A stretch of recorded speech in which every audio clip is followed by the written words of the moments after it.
Good morning students. कैसे हैं आप सभी? आप अपना काम कर रहे हैं साथ साथ में?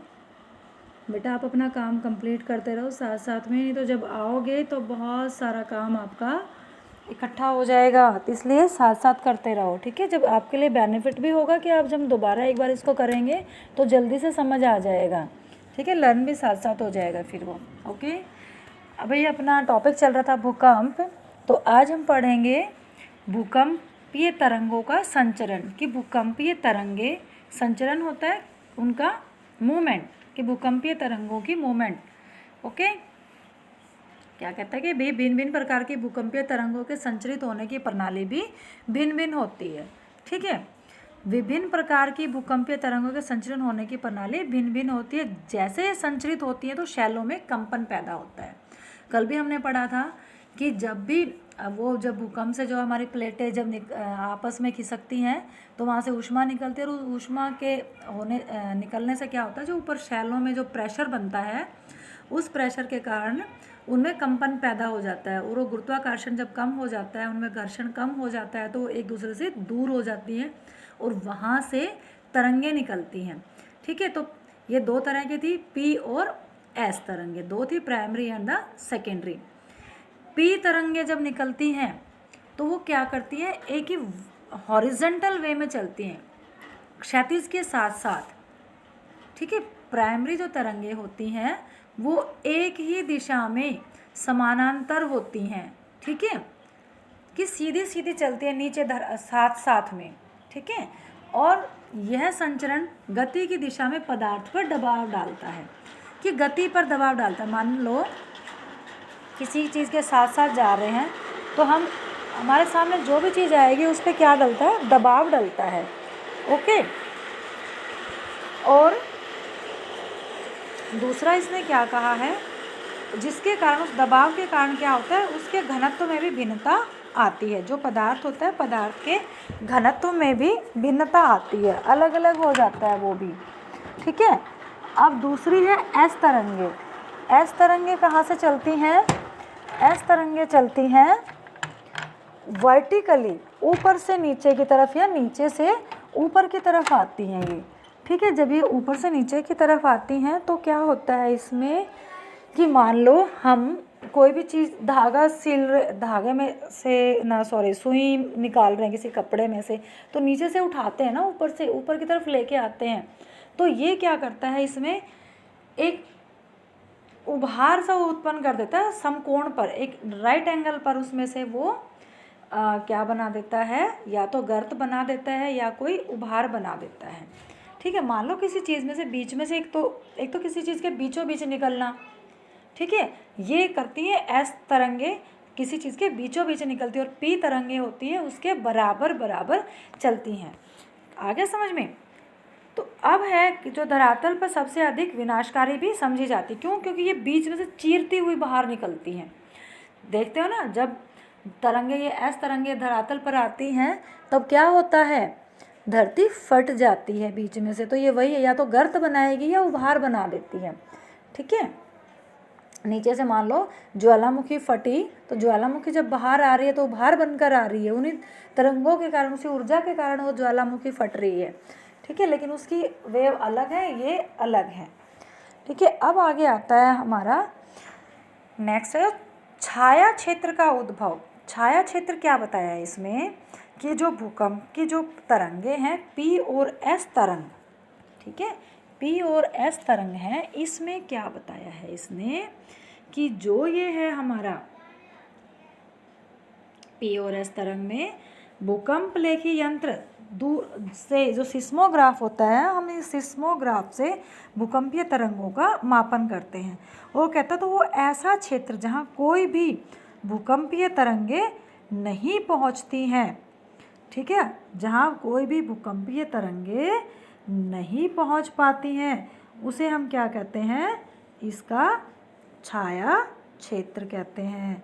क्या कहते हैं? छाया क्षेत्र, ठीक है। जैसे ये पिक्चर, दो पिक्चर दी हुई हैं, तो जो ये पहले वाली पिक्चर है आपकी, ये पी तरंग छाया क्षेत्र है, और नीचे वाली एस तरंग छाया क्षेत्र है, ठीक है। जो पी तरंग छाया क्षेत्र है वो कहाँ पर बना हुआ है, जो ये जो ब्लैक शेडो है यहाँ पे तरंग छाया क्षेत्र है, क्योंकि यहाँ पर कोई भी तरंगे नहीं पहुँच रही हैं। इन दोनों में देखो कोई भी तरंगे नहीं पहुँच रही हैं। तो जो पी तरंग छाया क्षेत्र है जो आप देख रहे हैं पिक्चर में, ये देखो ये पूरा का पूरा अब इसमें अब ये एस तरंगे बनी हुई हैं, एस तरंग का पाथ बना हुआ है। ये एस तरंगे 105 डिग्री तक ही आती हैं पी छाया क्षेत्र में, 105 डिग्री तक, और 105 डिग्री से 145 डिग्री तक पी तरंग छाया क्षेत्र बनता है। और जो पी तरंगे हैं वो 145 के बाद ही एंट्री करती है, उससे पहले इसमें एस होती है, इसमें दोनों तरंगे होती हैं। ये देखो इसने ये यहाँ पे बताया हुआ है। विभिन्न भूकंपीय घटनाओं के अंदर कि एक भूकंप का छाया क्षेत्र हर भूकंप छाया क्षेत्र दूसरे से अलग अलग होता है। ठीक है, भूकंप लेखी अधिगम केंद्र से 105 डिग्री के भीतर किसी भी दूरी पर पी व एस दोनों ही तरंगों का अभिलेखन करते हैं। क्या कहा है, भूकंप के अधिकेंद्र से 105 डिग्री के भीतर, भूकंप का अधिकेंद्र ऊपर है, ये जो गोल चक्कर बना हुआ है ऊपर, जो सबसे ऊपर है वहाँ केंद्र से लेके 105 डिग्री के भीतर किसी भी दूरी पर पी व एस दोनों ही तरंगों का अभिलेखन करते हैं। यहाँ पे दोनों में 105 डिग्री तक तो दोनों का ही आता है। यहाँ पे देखो पी है दूसरे वाले में और पहले वाले में एस तरंग है, तो मीन्स 105 डिग्री तक तो जहाँ से भूकंप निकल रहा है उस उद्गम स्थल से लेकर 105 डिग्री के एंगल तक तो दोनों ही तरंगें निकलती हैं। ठीक है, अब क्या कहा है, भूकंप अधिक 145 डिग्री से परे पी तरंगों को ही दर्ज करते हैं। 145 डिग्री से आगे हम पी तरंगों को ही नोट कर रहे हैं। देखो ये पी तरंग दिखाया हुआ है पहले वाले पिक्चर में, 105 डिग्री के बाद पी तरंग बनी हुई है और पी तरंग का ही छाया क्षेत्र बना हुआ, क्योंकि यहाँ पे कोई भी तरंग नहीं है। और यहाँ से पी तरंग प्राप्त की जाती है 145 के बाद से। 105 से और 145 के बीच में कोई भी तरंग नहीं है, प्रत्यक्ष पी तरंगों का अभाव है यहाँ पर। जबकि यहाँ पे एस तरंग थी, लेकिन नीचे आते हैं तो यहाँ पे 145 के बाद देखो पी तरंगे नज़र आ रही हैं आपको। 145 के बाद ये पी तरंगे हैं। ठीक है, इससे पहले ये 105 डिग्री तक एस तरंग थी, यहाँ पर 105 डिग्री तक एस तरंगे दिखाई हुई है। ठीक है, और ये है भूकंप का उद्गम स्थल, ये वाला है उद्गम स्थल। ठीक है, तो यहाँ से 105 डिग्री जब लेते हैं, समझ आ गया। तो ये जो डार्क सर्कल दिखाया हुआ है ये पी तरंगों का छाया क्षेत्र है। इसने यहाँ पे कोई भी तरंग नहीं, छाया क्षेत्र वहाँ होती है जहाँ कोई भी तरंगें नहीं दिखती हैं। आगे वाले में देखते हैं एस तरंग का, किसका, एस तरंग छाया क्षेत्र, ये नीचे है एस तरंग छाया क्षेत्र। इस एस तरंग छाया क्षेत्र में दिखाया हुआ है 105 डिग्री तक तो पी तरंग है। ठीक है, उसमें बताया ना कि 105 डिग्री तक एस तरंग और पी तरंग दोनों होती है, लेकिन 105 डिग्री के बाद पी तरंगे दिखती हैं, एस तरंगे नहीं दिखती हैं। तो देखो 105 डिग्री के बाद, यहाँ पे 105 डिग्री के बाद कोई भी एस तरंग नहीं बन रही। यहाँ पे पूरा एस तरंग का छाया क्षेत्र है, और एस तरंग का छाया क्षेत्र जो होता है वो सबसे बड़ा होता है। अभी देखा ना क्यों, क्योंकि यहाँ पे देखो अब दोनों में, यहाँ तो पी तरंग का छाया क्षेत्र पहले वाले पिक्चर में देखोगे पी तरंग का छाया क्षेत्र छोटा है, एस तरंग का छाया क्षेत्र बड़ा है। और एस तरंगे जो हैं वो हमें 105 डिग्री के अंदर ही मिलती है, जबकि पी तरंगे हमें 145 डिग्री के बाद भी मिलती है। ठीक है, एस तरंगे होती हैं सरफेस वे, जो धरातल की तरफ आती हैं। ठीक है, अब इसने क्या कहा है, पृथ्वी के चारों तरफ प्रतीत होते एस तरंगों का छाया क्षेत्र न केवल विस्तार में बड़ा है बल्कि प्रतिशत में भी बड़ा है। ठीक है, अब आगे आता है भूकंप के प्रकार। भूकंप के प्रकार कौन कौन से हैं? भूकंप के 5 प्रकार बताए यहाँ पर, कौन कौन से हैं? 5 टाइप्स हैं। नंबर 1 जो दिखाया है इसमें, क्या है ये? नंबर 1 सामान्य विवर्तनिक भूकंप ही आते हैं ये भूकंप। भ्रंश तल के किनारे, भ्रंश क्या होता था, जब दो प्लेटों के बीच में जो दरारें बनती है तो उनके तल के किनारे चट्टानों के सरक जाने के कारण, पढ़ा था ना स्टार्टिंग में ही, जब भ्रंश में चट्टानें सरक जाती है तब आता है। दूसरा है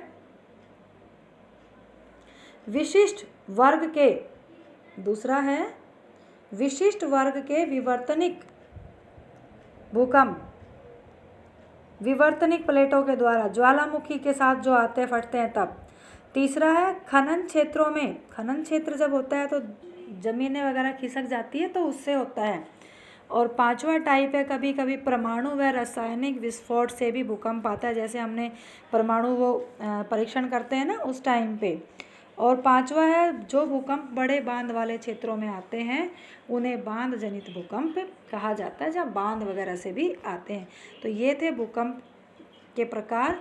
और भूकंप को की माप कैसे की जाती है, रिएक्टर स्केल से मापा जाता है, क्योंकि ये रिएक्टर ने बनाया था इसका नाम, इसलिए रिएक्टर स्केल डला है। 0 से 10 डिग्री तक इसकी तीव्रता को नापा जाता है जब हम भूकंप को नापते हैं। तो 5-6 रिएक्टर स्केल तक वो नॉर्मल भूकंप माना जाता है, और उससे आगे जब होता है तो वो ज़्यादा डेंजरस कारी होता है। 7-8 के आसपास जब आता है तो बहुत ज़्यादा नुकसान पहुंचाता है वो, ठीक है।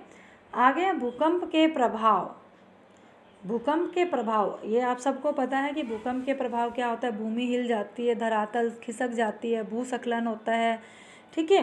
धरातल का एक तरफ झुक जाना या हिमस्खलन, ऊपर से बर्फ़ भी फिसल जाती है, धरातलीय विस्थापन भी हो जाता है। धरातलीय विस्थापन मीन्स कि धरातल एक जगह से दूसरी जगह खिसक जाना, बांध टूट जाते हैं, आग लग जाती है, इमारतें टूट जाती हैं, वस्तुएं गिर जाती हैं या सुनामी वगैरह आ जाती हैं। ये सारे थे भूकंप के प्रभाव। और इनसे बचने के तरीके कौन कौन से हैं, भूकंप से हम कैसे बच सकते हैं, कि एक तो हमें ऐसे वो लगाने चाहिए इंस्ट्रूमेंट जिससे भूकंप रोधी बिल्डिंग बनानी चाहिए। दूसरा, हमें घर जब भूकंप आए तो उससे पहले उसकी आकाशवाणी वगैरह से हमें उसकी खबरें मिल जानी चाहिए। तीसरा है कि हम घरों से बाहर निकल जाएं, किसी भी पेड़ या छत के निकट ना खड़े हों, ठीक है। तो और है, ये थोड़ा डिटेल में पढ़ेंगे इसको और बाद में अगले चैप्टर में। आज के लिए इतना ही बहुत।